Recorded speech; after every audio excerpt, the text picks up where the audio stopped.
안녕하세요. 주범길입니다. 오늘 초식 영상은 시스템 간의 비동기 연동을 하는 네 가지 방법에 대해서 소개해 보려고 합니다. 첫 번째는 메시징 시스템이에요. 시스템 A가 있고 시스템 B가 있는데 둘 간에 뭔가를 비동기로 이렇게 전달을 하고 싶어요. 그럴 때 중간에 메시징 시스템을 놓을 수 있겠죠. 보통 우리가 많이 사용하는 요즘에 많이 사용하는 카프카 혹은 뭐 레비드엔큐 이런 것들을 이제 메시징 시스템으로 사용을 하게 되는데 시스템 A가 메시지를 보내면 걔는 뭐 시스템 B가 그 메시지를 처리하는지 처리 안 하는지 상관없이 그냥 보내고 딱 끝나죠. 그리고 시스템 B는 뭐 누가 메시지를 보냈는지 몰라요. 하지만 메시징 시스템에서 메시지를 받아다가 그 메시지에 대한 후속 처리를 이제 하게 되죠. 뭐 요렇게 메시징 시스템을 중간에 두는 방식의 장점이라면 저는 이제 요즘에는 높은 처리량이 아닐까라는 생각을 해봅니다. 특히 이제 카프카 같은 게 내세우는 장점 중에 하나가 바로 이런 높은 처리량이죠. 이제 메시징 시스템 자체를 이렇게 클러스터로 구성할 수가 있고 또 메시지를 처리하는 쪽도 이렇게 수평으로 확장할 수가 있잖아요. 그래서 어떤 높은 처리량이 이 메시징 시스템을 사용할 때뭐 특히 이제 최근에 가장 내세울 수 있는 장점 중에 하나라고 생각이 되고요. 하지만 이런 메시징 시스템을 도입할 때는 좀 검토할 게 있어요. 일단 메시지가 유실될 수도 있다. 시스템 A가 메시징 시스템으로 보내는데 그러다 실패가 났어요.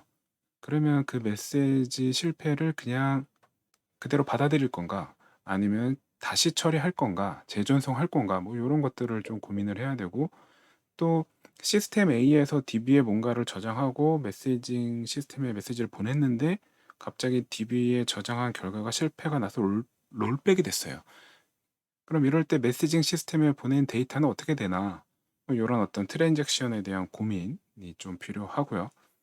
또 메시지 순서가 시스템 A에서 메시징으로 시스템으로 보낸 그 메시지의 순서가 있을 거잖아요. 근데 그 순서가 그대로 시스템 B에 전달될 거라고 보장할 수 없어요. 특히 카프카를 이렇게 수평 확장해서 사용을 한다. 그러면 그걸 좀 보장할 수가 없거든요. 그래서 그런 것들에 대한 어떤 검토 혹은 뭐 방식 이런 것들을 좀 고민을 해야 된다는 거고요. 두 번째는 DB를 그냥 사용하는 겁니다.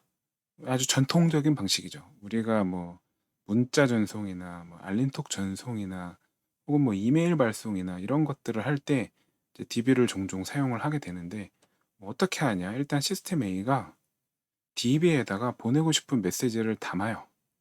DB에 담습니다. 그러면 별도의 연동 시스템이 그 DB에 담긴 애를 주기적으로 조사를 해요. 담겼나 안 담겼나. 그리고 담긴 게 새로 담긴 게 있으면 그거를 조회해서 이제 다른 시스템에 그 데이터를 보내는 거죠. 그리고 이제 보냈다고 뭐 완료 체크를 한다든가 지운다든가 뭐 이런 식으로 처리를 하는 거예요. 이 방식의 어떤 장점이라면 트랜잭션이 보장이 된다. 메시지 유실이 없다. 왜냐하면 시스템 A가 DB의 어떤 로직에 의해서 DB 상태를 변경하고 또 추가로 메시지로 전송할 그 데이터도 보관하고 그리고 트랜잭션을 커밋할 거잖아요. 그러니까 트랜잭션이 보장이 되겠죠. 또한 순서도 저장되는 순서가 보장이 됩니다. 또 재전송도 용이하고요. 왜냐하면 연동 시스템에서 DB에서 이제 조회를 하겠죠. 쭉쭉쭉쭉 조회를 하고 그거를 다른 시스템으로 뿌리는 거란 말이에요. 그러니까 저장된 순서대로 뭐 읽는 것도 가능할 거고 또 전송 실패가 났을 때 그것을 이제 재전송하는 방법도 비교적 수월해요. 하지만 검토할 게 있죠. 우선 데이터 규모가 굉장히 커진다. 두 시스템 간에 주고받아야 되는 데이터가 굉장히 많다. 그러면 이 방식을 좀 고민해 봐야 될 거예요.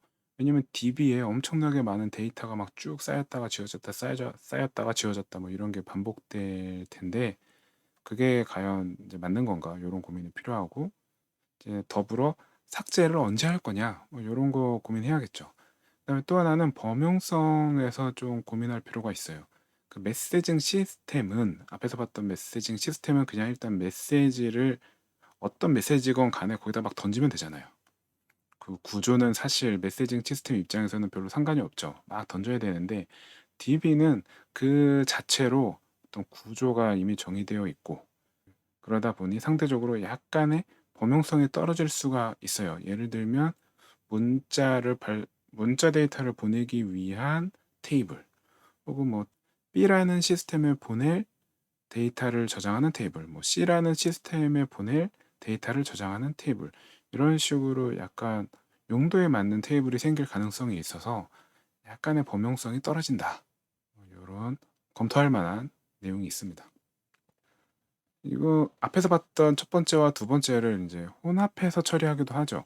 이게 이제 트랜잭션이 특히 중요할 때, 그럴 때 요 방식을 좀 혼합해서 사용을 하면 도움이 될 것 같아요. 하지만 여기에 이제 장점에 순서 보장, 재전송용이라고 적어 놓긴 했는데 요거는 메시지 전송까지가 그런 거고 만약에 또 메시징 시스템이 이렇게 수평으로 쫙 확장이 돼 있다. 그러면 메시지를 처리하는 쪽에서는 그 순서대로 받지 않을 가능성도 있겠죠. 뭐 세 번째는 이거 역시 이제 많이 사용하는 방법이죠. 배치와 파일을 쓰는 겁니다. 주기적으로 파일을 만들어서 그 파일을 다른 시스템에 보내는 거예요. 어떤 내가 보내야 되는 데이터를 일괄로 묶어서 뭐 FTP가 됐건 SFTP가 됐건 이런 수단을 이용해서 보내는 거죠. 그러니까 흔히 뭐 결제 데이터를 이 길에 받는다거나 다양한 로그 데이터를 다음날 받는다거나 혹은 통계 데이터를 생성해서 전송한다거나 이런 것들이 이렇게 뭔가 주기적으로 어떤 데이터를 만들고 그 데이터를 보낼 때 이럴 때 이제 배치와 파일을 조합해서 처리할 수 있는 거죠. 뭐 이 방식은 뭐 당연히 트랜잭션이 보장이 돼요. 보통은 이제 DB에서 뭔가 작업을 다 하고 그거를 특정 시점에 DB에서 조회해 갖고 그걸로부터 파일을 만들어서 전달하는 방식이 많으니까요. 그다음에 재전송도 쉽겠죠. 재전송하고 싶으면 파일을 다시 만들어서 보내면 돼요. 혹은 이미 만들어진 파일을 다시 보내주면 돼요. 그러니까 재전송도 이제 용이할 거고요. 이 방식을 채택할 때 이제 검토할 만한 건 처리 주기인데 너무 오래 걸리면 안 되니까 뭐 어떤 데이터는 하루 만에 보내도 될 거고 또 어떤 데이터는 며칠 만에 보내도 될 텐데 또 어떤 데이터는 가급적 뭐 30분, 1시간 요 단위로 뭐 보내면 또 좋은 데이터가 있을 거란 말이에요. 그래서 요 처리 주기가 좀 이제 업무 성격에 따라서 고민이 필요하다라는 거고요. 네 번째는 CDC입니다. 이 CDC는 Change Data Capture라는 것의 이제 약자인데 어떤 DB의 변경이 발생을 하면 그 변경된 내역을 조회하는 거예요. 그리고 그것을 조회한 다음에 다른 시스템에 전파하는 거죠. 뭐 이 그림에서 보시면 예를 들면 DB가 있어요. 그러면 어떤 그 바이너리 로그 같은 걸 조회하는 애를 만드는 거예요. 그리고 DB에서 변경이 생기면 바이너리 로그에 변화가 생기겠죠.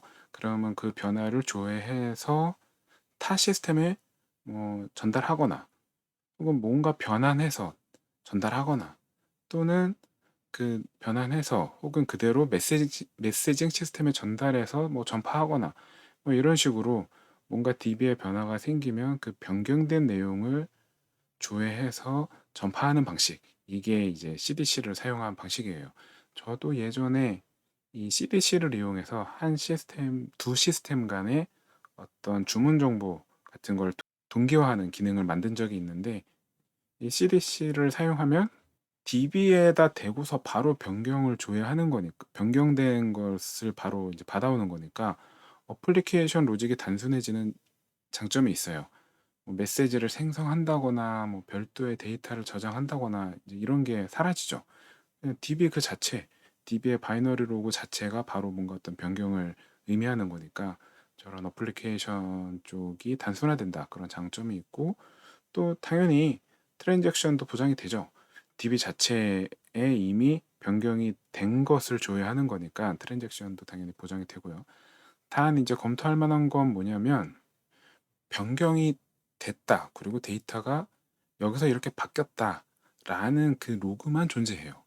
이게 무엇 때문에 이렇게 바뀐 건지, 어떤 어떤 의미나 의도로 인해서 이렇게 바뀐 건지는 알 수가 없어요. 우리가 보통 메시징 같은 거를 발생을 시킨다거나 DB의 어떤 특정 데이터를 전파하기 위해서 저장을 할 때는 이게 뭐다, 이게 왜 이 메시지는 어떤 결과로 만들어진 애다, 이런 거를 좀 구분할 수 있는, 혹은 그런 뭔가 의미나 의도를 담을 수 있는 걸 같이 속성으로 추가를 하게 되는데, 이 DB의 변경, 데이터 변경은 사실 그걸 알 수가 없죠. 그래서 뭐 그런 것도 약간 고민할 만한 대상이죠. 이 네 가지에 대해서 공통적으로 고려할 만한 게 있는데, 그건 뭐냐? 이제 재처리와 재시도가 있고요. 역등성이라는 게 있어요. 어, 재 일단 실패는 항상 발생할 수 있잖아요. 메시지를 보내다가 실패할 수도 있고, 그 받은 메시지를 처리하다가 실패가 날 수도 있어요. 그래서 이 보내다가 실패 나는 경우 제시도를 얼마나 할 거냐, 뭐 두 번 할 거냐, 세 번 할 거냐, 뭐 이런 좀 검토가 필요하고, 또 여러 번 제시도 했는데 그럼에도 안 됐어.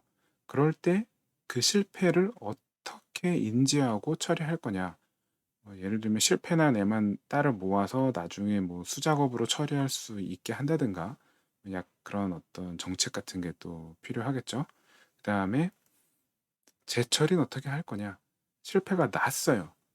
그랬을 때 재처리를 해야 되는 상황이 있잖아요. 그러면 재처리를 어떻게 할 수 있는지, 이런 것도 이제 고려를 해야 하고요. 역등성은 이제 그 메시지를 받아다가 처리하는 입장, 그러니까 발생시키는 애 입장 말고, 그 발생시킨 결과를 받아다가 뭔가 반영해야 하는 입장, 그 입장에서의 얘긴데, 우리가 같은 메시지가 두 번 도착할 수 있죠. 예를 들어 우리가 어떤 메시징 시스템을 사용하고 있는데, 시스템 A가 메시징 시스템에다가 메시지를 보냈어요. 근데 뭐 어떤 네트워크의 상황상 잘 받았다는 응답을 받지 못했어요. 그러면 얘는 어느 순간 타임아웃에 걸릴 거고 다시 보내겠죠. 그러면서 메시징 시스템에 동일한 메시지가 두 개가 쌓일 수 있는 거예요.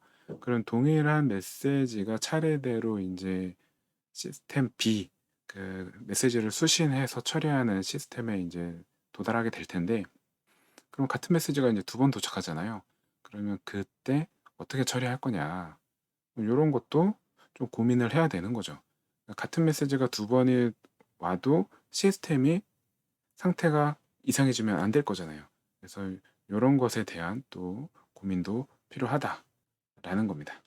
오늘 네 가지 방식에 대해서 알아봤는데, 각자의 뭐 장점이 있고 또 이제 고려할 만한, 검토할 만한 내용들이 있으니까 각 상황에 맞게 어떤 방식을 쓸지를 이제 뭐 결정하면 좋을 것 같습니다.